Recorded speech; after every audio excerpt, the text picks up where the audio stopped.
ലോക്സഭാ തെരഞ്ഞെടുപ്പുമായി ബന്ധപ്പെട്ട് നിരീക്ഷണ സ്ക്വാഡുകളുടെ പ്രവർത്തനം കൂടുതൽ വിപുലമാക്കുന്നതിനായി ചാലക്കുടി മണ്ഡലത്തിൽ അവലോകന യോഗം ചേർന്നു.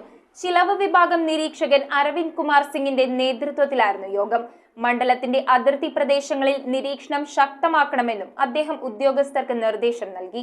ലോക്സഭാ തെരഞ്ഞെടുപ്പുമായി ബന്ധപ്പെട്ട് ചാലക്കുടി പാർലമെന്റ് മണ്ഡലത്തിൽ പ്രവർത്തിക്കുന്ന നിരീക്ഷണ സ്ക്വാഡുകളുടെ പ്രവർത്തനം കൂടുതൽ വിപുലമാക്കാൻ തീരുമാനം. ചാലക്കുടി ലോക്സഭാ മണ്ഡലം ചെലവ് വിഭാഗം നിരീക്ഷകൻ അരവിന്ദ് കുമാർ സിംഗിന്റെ നേതൃത്വത്തിൽ ചേർന്ന അവലോകന യോഗത്തിലാണ് നിർദ്ദേശം. ക്രമക്കേടുകൾ തടയാൻ ഉദ്യോഗസ്ഥർ ജാഗ്രതയോടെ പ്രവർത്തിക്കണമെന്നും മണ്ഡലത്തിന്റെ അതിർത്തി പ്രദേശങ്ങളിൽ നിരീക്ഷണം ശക്തമാക്കണമെന്നും ഉദ്യോഗസ്ഥർക്ക് അദ്ദേഹം നിർദ്ദേശം നൽകി.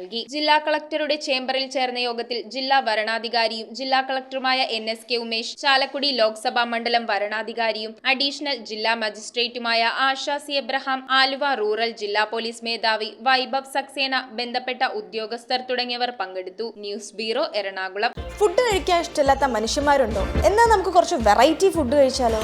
ഷാക്ക്, ബുസായി ബീഫ്, ഫിറ, കസാവ എന്നിങ്ങനെ 40ഓളം സോൾ സ്പെഷ്യൽ ഡിഷസ്. മാത്രമല്ല, നാടൻ വേണ്ടവർക്ക് നാടൻ, ചൈനീസ് വേണ്ടവർക്ക് ചൈനീസ്, അറബിക്ക് വേണ്ടവർക്ക് Arabic. Salt restaurant, Thoppumpady and Panampilly Nagar.